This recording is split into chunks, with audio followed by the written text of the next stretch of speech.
Grand rising, grand evening, whatever time it is for you. So I want to open up this message by making a very important distinction.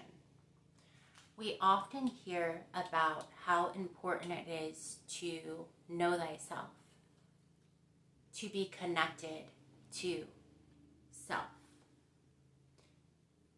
And it can be really easy to confuse self-attachment with self-connection. You see, to connect to oneself, a connection, is to also be connected to everything and everyone outside of yourself. In fact, what you will find through this journey of stepping deeper and deeper into remembrance of who you are and coming to fully understand and know thyself and connect with thyself, you will find that in tandem, the more you see yourself, the more you know yourself, the deeper and more integral you come to understand other. The spaces, places, and beings who exist outside of self. With self-attachment, that is a very different thing, a very different energy. Anytime we hear the word connection, I implore you to think of a connection as something that is reciprocal. It is connecting from one polarity to another polarity. That is a connection. Now, when it comes to self-attachment, many of us know this self-attachment to be called an inflated ego,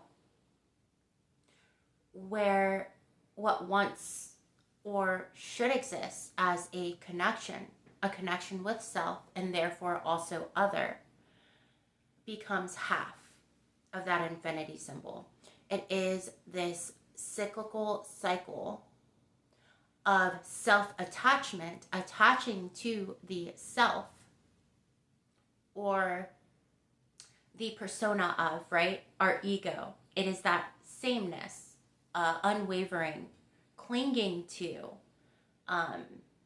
attaching to, and there's a word I'm looking for, leeching to, right? Leeching to the self-identity, leeching to the face, the name, accomplishments, what you have, what you don't have. And that type of connection, which it's not a connection, that type of attachment is what breeds greed, self-aggrandizing, God complexes, and super egos or inflated egos, a very self-serving, selfish attachment. And that is what is birthed from attaching to self versus connecting to self. The more we connect with self, the more we also connect with other. The more we attach to self, the more we detach from other. I do hope that that visual and that lens helps you see and pick up what I am putting down. Now, I shared all that to say that I found myself going down a thought path the other day. I was thinking about the phrase of using the Most High God's name in vain. And you know, after almost 34 years of my human experience and objective observation and quiet reflection and logical and emotional assessment, I've come to understand that phrase to mean something very different from what we what may have been being sold to us or what we've been indoctrinated to believe using God's name in vain means. The pattern I've recognized and what I've come to understand is to use the Most High's name in vain is to use God for your own selfish gain. And we see many examples of this in religious communities and spiritual communities alike, even in the political spectrum. Just think of that sentence. Using the Lord's name in vain. Vainness is all self. That self-aggrandizing that I mentioned earlier. That greed. That lust. Right? Anytime someone uses God, the Most High, whatever you refer to as being that cosmic flow of energy that connects all things, the Most High, to exploit, to enrich yourself, to coerce another, to control a group of people, to divert someone's attention off of their own connection and inner knowing with God onto you, or use God to emotionally blackmail or bind, trap, dominate others, that is using the Lord's name in vain. I want to let you guys in on a little secret. There are over 8.3 billion beings on this planet. And anytime I hear someone say that they have the answers for everyone, they know the way, they have the solutions for everyone, that gives me great pause. That gives me great pause. And I'll tell you why that is. The truth is, there are over 8.3 billion ways. There are over 8.3 billion truths. There are over 8.3 billion paths and answers and solutions that exist on this planet. And that is because each of our interpersonal relationships with God, with that higher power you subscribe to, that you connect to, is so deeply personal and so deeply attuned to each and every individual on this planet that it is not possible for one person, one church, one conglomerate, or one belief system or thought form to be the answer, the solution, or resolution for all of other. And in fact, when people stand in a space and claim that they have all of the answers, that their way is the only way to connect and build a deeply personal relationship with God, what are they doing there? They're actually standing between that person, that group of people, and the personal one-on-one connection with God, with Source, with the Most High. Now, it is really easy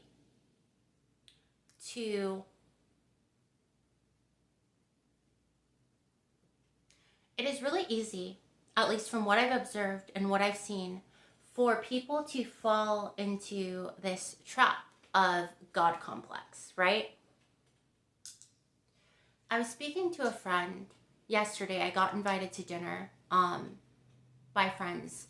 And I was speaking to a friend and she mentioned radical acceptance. It is so important to recognize that the way that God forms and cultivates a relationship with each person on this planet is tailor-made to each person on this planet.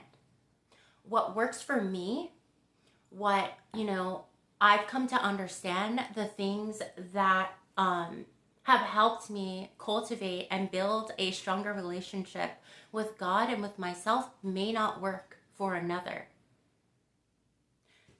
When it comes to offering guidance and information, that is absolutely beautiful, because it is my belief that we all have a piece of the puzzle, right?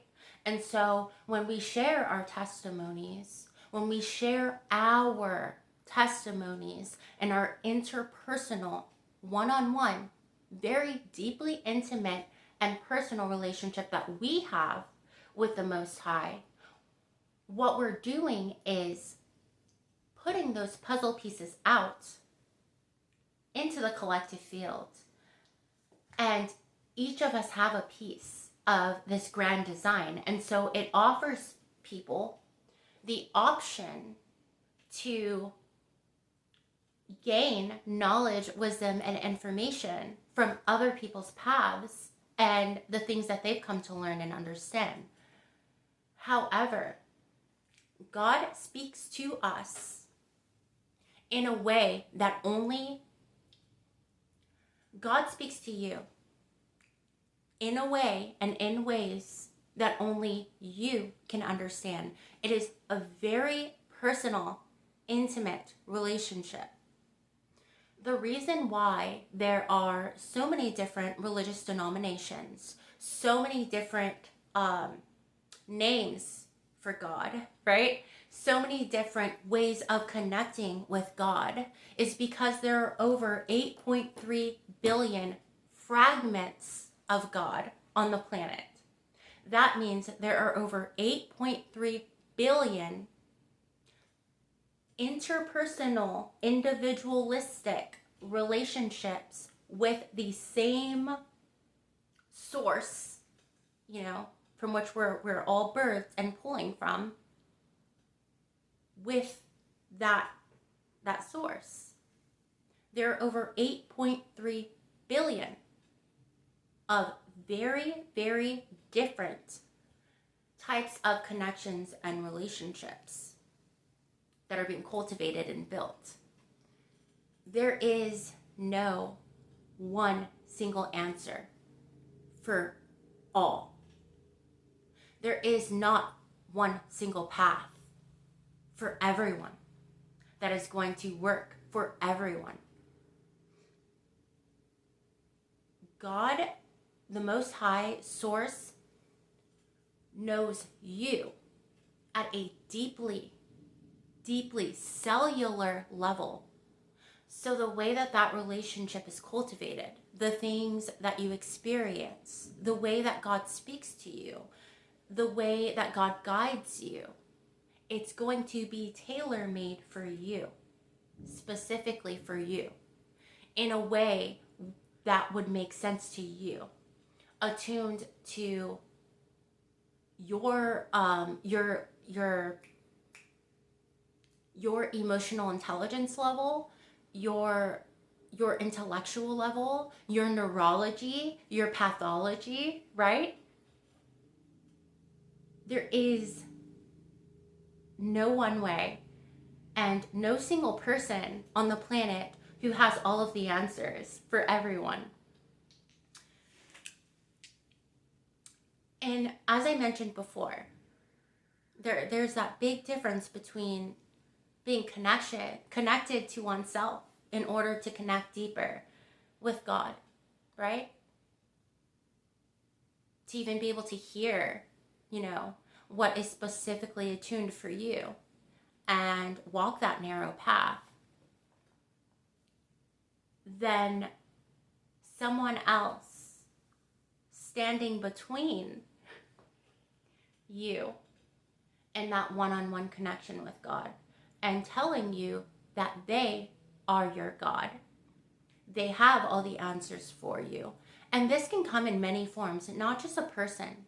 It can be a book, right? It can be a doctrine. It can be a religion. It can be a spiritual practice. It can be just about anything that exists within that pool of other outside of self. I think that the main thing that I'm pulling from this message is it is really important for us to recognize that our one-on-one connection, our spiritual, religious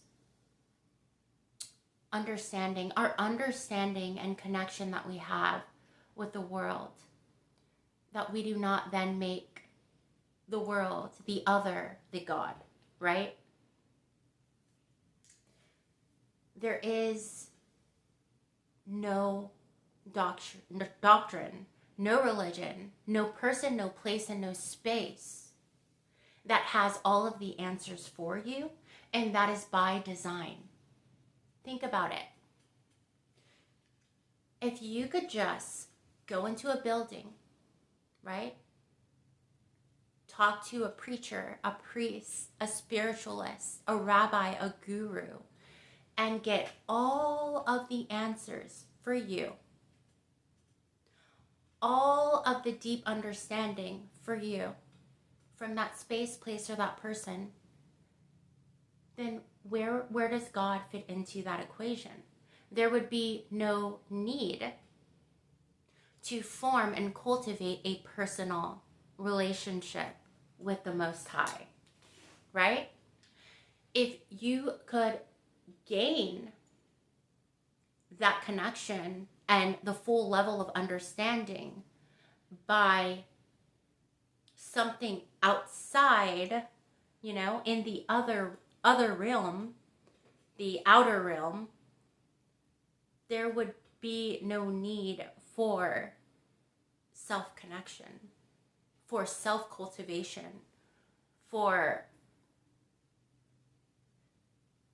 the answers, I think that we'd all be the same. You get what I mean? Our relationship, our answers, the revelations we come to, our path, and the way that we connect with God is very, very tailor-made to each and every fractal on this planet.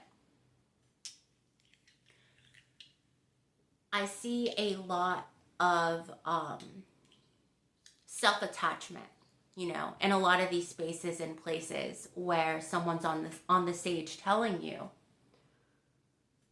holding a book or a doctrine of some sort, and telling you that they have all the answers, they have the way, and that the way to connect with God is through them. That's blasphemous. And I don't think a lot of people recognize or realize that that is them taking on the role of God, right?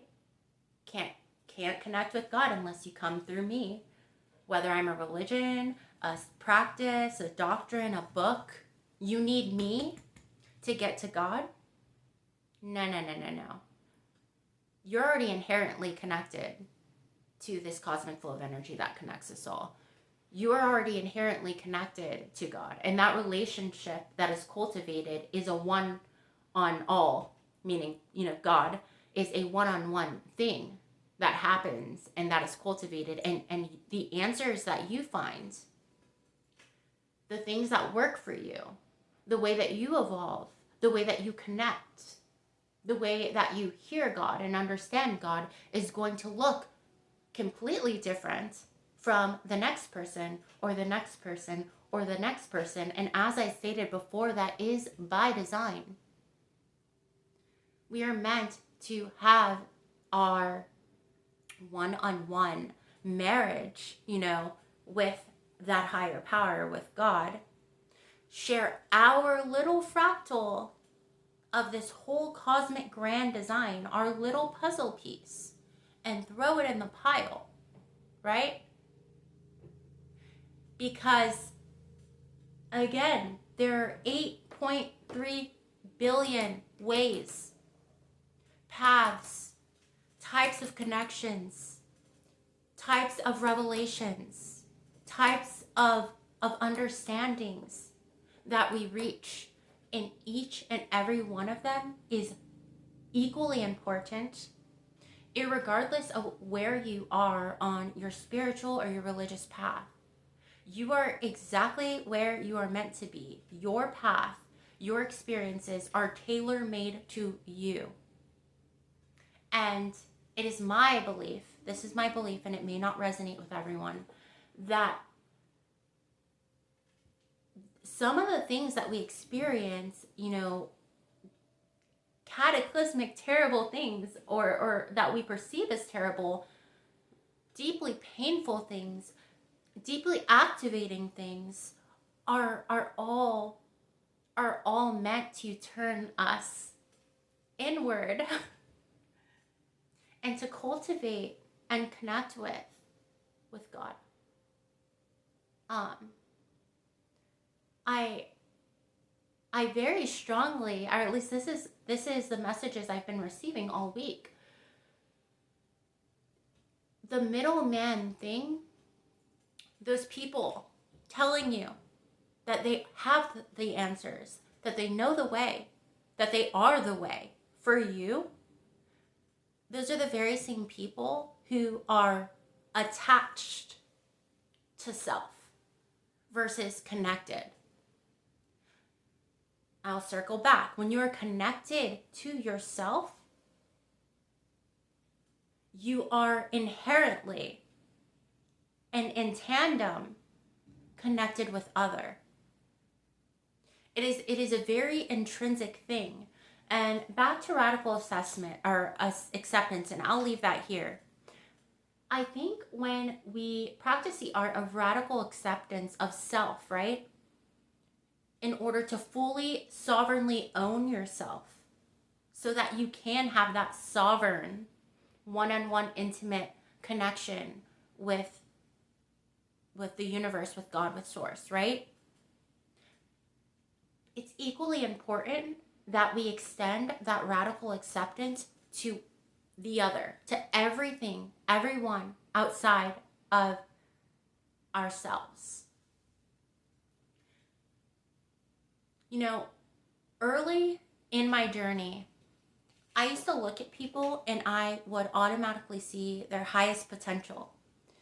And that put me in a lot of necessary, but deeply painful and very dangerous situations. Granted, I am eternally grateful for all of my experiences, all of them. I learned so much, right? I've been able to cultivate such a deep, integral, unshakable, unwavering connection with God, with my spiritual one-on-one relationship with God, right? It was cultivated through those trials. But what I've recognized, especially this year, is in radically accepting myself as I am at my core, right? Because I'm more than this body. I'm more than the things I do. I'm more than the things I create, right? I also gained the forgiveness. But more than that, I started radically accepting everyone and everything outside of myself as well. Because I recognize that each of our journeys are tailor-made to that specific person, right? Nobody is above or ahead of anyone else. Nobody is better or worse than anyone else. We are all exactly where we are meant to be at exactly the time we are meant to be there. And you can't, it is not our job, right? We are not God. We are simply fractals of this larger cosmic flow, right?